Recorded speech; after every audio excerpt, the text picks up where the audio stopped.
So in today's class, we will be starting off with the second basic variance, the direct labor variance. So let's get started straight away. So just like direct material variance, direct labor variance is also a comparison between the standard cost and the actual cost. And what exactly is standard cost? Standard cost is the cost that should have been incurred, and actual cost is the cost that is actually incurred. Now, if the standard cost is exactly equal to the actual cost, then there is no problem. There is no variance. But if the actual cost is greater than the standard cost, then there is an adverse variance. And if the actual cost is less than the standard cost, then it is a favorable variance. What exactly is the direct labor cost? It is nothing but the hours that the laborers work multiplied with the rate per hour. So we will get to the formulas. So the direct labor variance is nothing but the difference between the standard cost and the actual cost. And what is direct labor cost? It is the labor hours multiplied by the rate per hour. The short forms that I will be using is SR for standard rate, AR for actual rate, SH for standard hours, and AH for actual hours. So we have the standard cost as the standard hours multiplied by the standard rate. And what about the actual cost? It is actual hours multiplied by actual rate. Now, since there are two elements of cost, that is the hours and the rate, the direct labor variance can be divided into two. One is the direct labor rate variance, and the second one is the direct labor efficiency variance. Now, in direct labor rate variance, what are we trying to measure?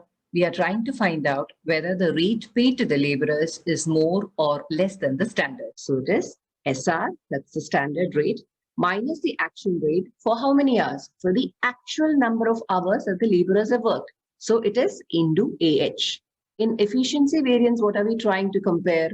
Whether the actual hours worked by the laborers is more or less than the standard hours. So what is the formula? It is standard hours minus the actual hours, but here we have the variance only in hours. We have to convert that into dollar value. So multiply it with the standard rate. Now these are the formulas that come up in direct labor variance. But as I said in the previous class, the format method increases your speed.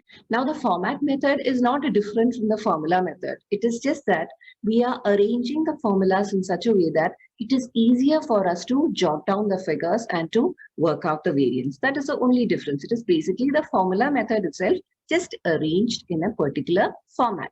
So let's get to the format method.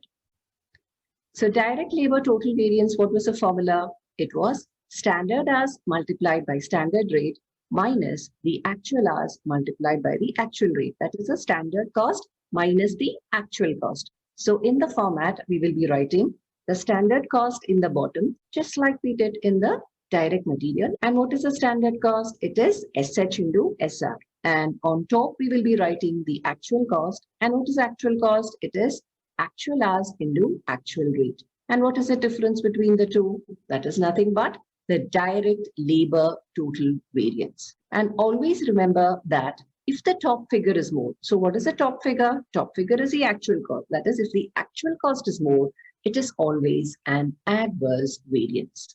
Now coming to the next formula.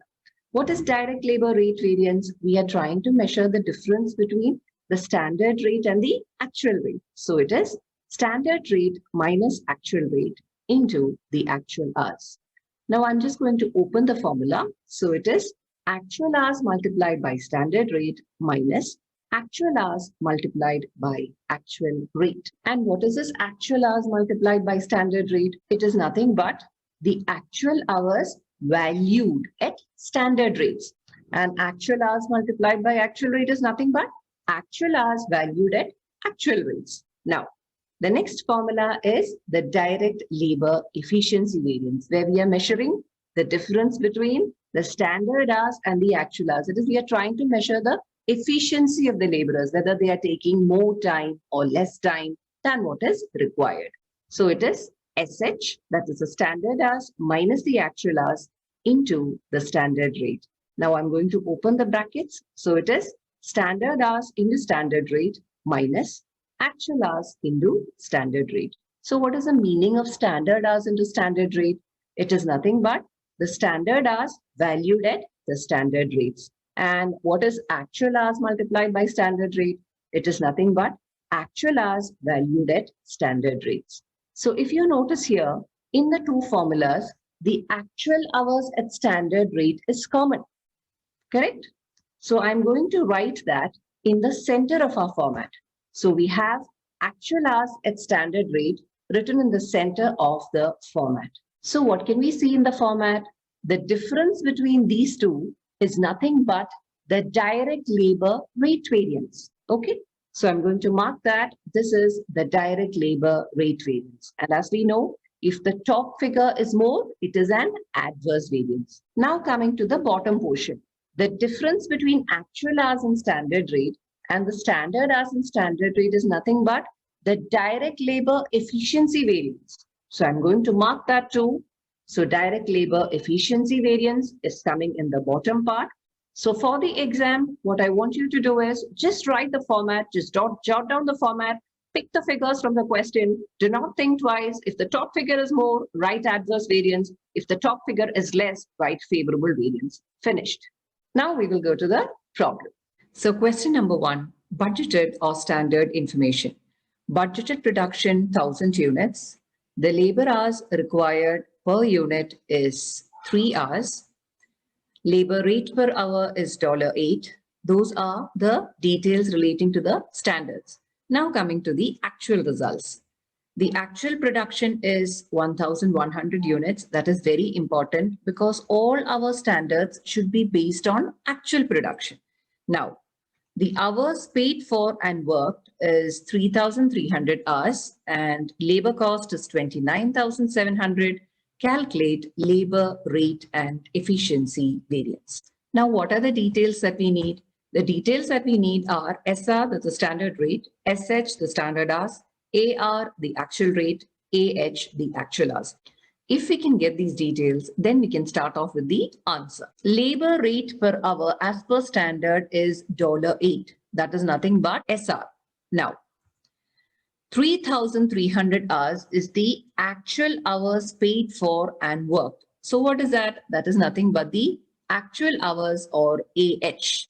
Now, coming to the actual rate. What is the actual rate paid to the laborers? It is mentioned that for 3,300 hours actually worked, they have paid $29,700 to the laborers.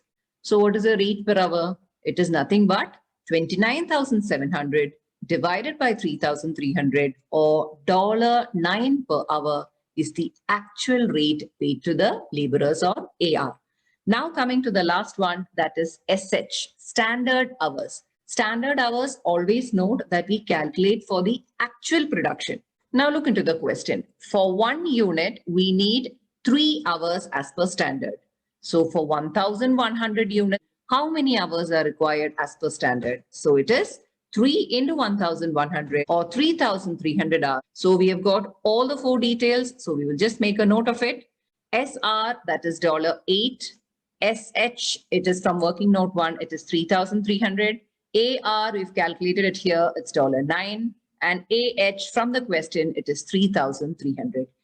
So I've just jotted it down for our easy reference. Now I'm going to copy these details into the next slide. So I have copied the details here. And what is the format for calculating direct labor variance? It is actual cost compared with standard cost. And we have the actual hours into standard rate in the center, so that we can get the split of the direct labor rate and the direct labor efficiency variance. Now, all that we have to do is key in the figures in the format and we get the answer. If the top figure is more, it is adverse variance. If the top figure is less, it is favorable variance. So let's key in the figures.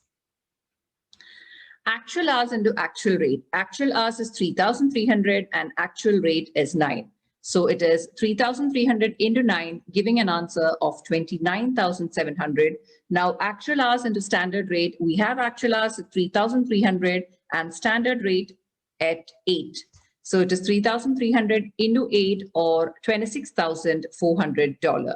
Now, SH into SR, SH is 3,300 and SR is 8. Substituting those figures, we have 3,300 into 8 or $26,400. Now for direct labor rate variance, it is 29,700 minus 26,400. And since the top figure is more, it is an adverse variance of 3,300 adverse. And direct labor efficiency variance, it is 26,400 minus 26,400. We don't have a variance there. It is 0 because the actual hours taken by the laborers is 3,300 and the standard hours is also 3,300. They were super efficient. The time allotted was 3,300 and they finished their work also in exactly 3,300 hours. That is why direct labor efficiency variance is 0. Now coming to the direct labor total variance, it is 29,700 minus 26,400 and we get the answer as 3,300 adverse because the top figure is more. Now you might have seen that once we extract these details from the question, we can complete the variance analysis in a jiffy because all that we have to do is key in the figures in the format and see whether the top figure is more. If it is more, write adverse. If the top figure is less, write favorable variance. Finished. Now coming to the next topic, I will tell you a story. Not a story exactly, a situation. Okay. Just assume that you are the production manager of a company. Okay, so you are supervising the laborers. Everything is working smooth. So I will take you to your factory. So the machine is working fine, but suddenly, boom, there is a short circuit and the machine breaks down. Now for the time being, let's forget about the machine. We are studying about the direct labor variances. Now when the machine breaks down, what will the laborers do? Can you tell me? Simple. The laborers will sit and relax because there is no job for them to do. So they are relaxing. The production is not taking place. And this time is known as the idle time. So idle time is nothing but the time when the laborers are idle because of machine breakdown, fire, etc. So please note that it is not because of the fault of the laborers that there is idle time. And production does not take place during this time. Now you being the production manager, if you go and tell to the laborers, I cannot pay you for the idle time, what will be his reply? He will immediately say, you have to pay for the idle time as it is not my fault that the machine broke down. In India, if you say like this, you might get beaten up also. But the logic of the laborer is also right because it was not his fault that the machine broke down. So it just means that we have to pay for the idle time also. So just put that in mind. Now we will look at the existing format of direct labor variance and see what modifications we should make whenever there is idle time. Now this is the format for direct labor variances where we are comparing the actual cost and the standard cost and we have the actual hours into the standard rate in the center to get the split of the direct labor rate and the efficiency variance. But this was the case when there was no idle time. That is, when actual hours worked is equal to the actual hours paid. But when there is idle time, how will we modify this format? So I will give you a small illustration for that. Suppose the actual hours worked is 2 hours by the laborers and the idle time is 1 hour. We have already seen that we have to pay for the idle time also, which means that we have to pay for the 2 hours that the laborers have worked plus for the 1 hour of idle time. So the total hours for which we have to make the payment is 3 hours. Now what is this direct labor rate variance? It measures whether the rate paid to the laborers is more or less than the standard. For how many hours? For how many hours that we are making payment?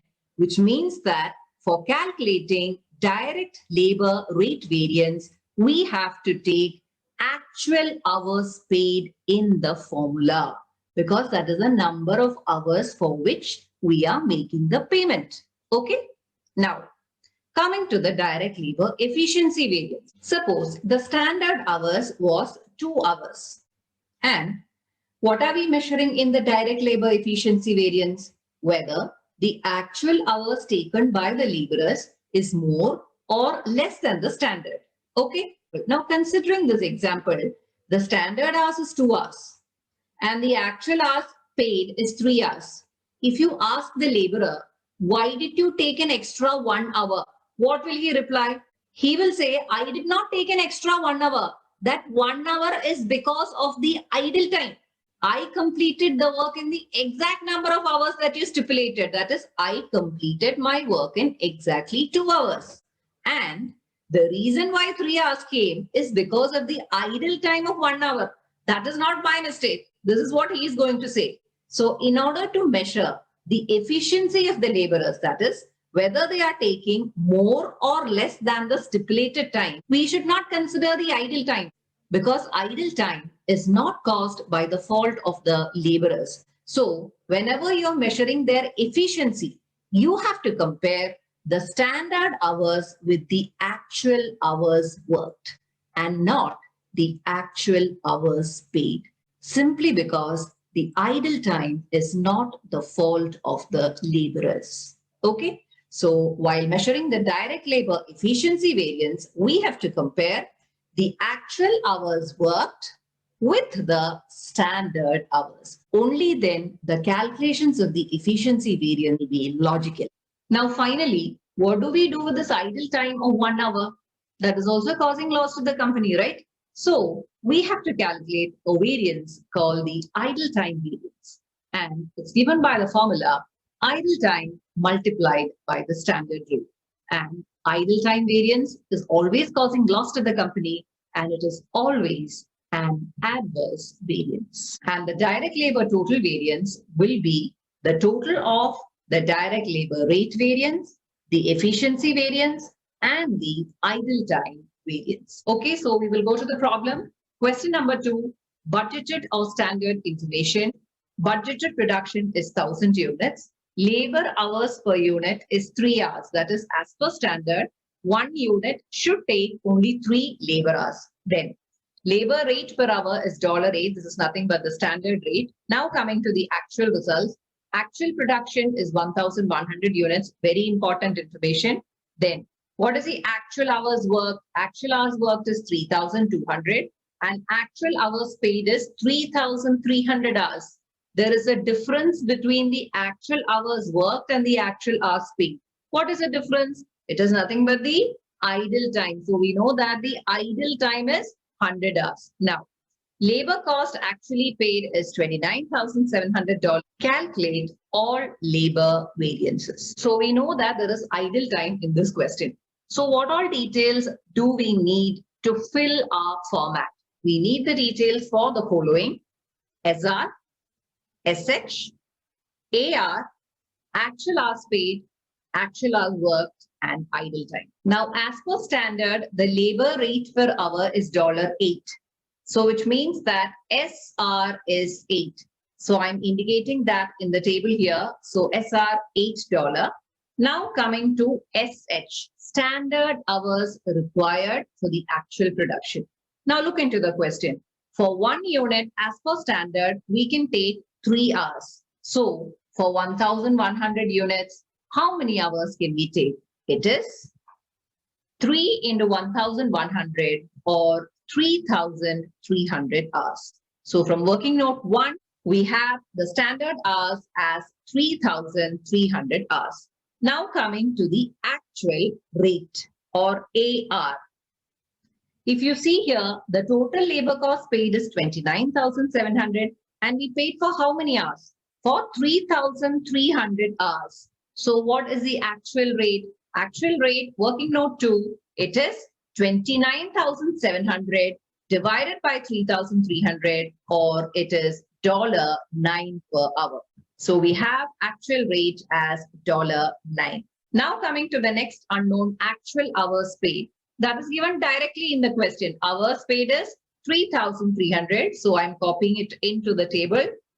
Next is actual hours worked. That too given directly in the question. Actual hours worked is 3,200.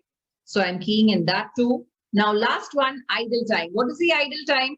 It is just the difference between the actual hours paid and the actual hours worked. That is 3,300 minus 3,200, or the idle time is 100 hours.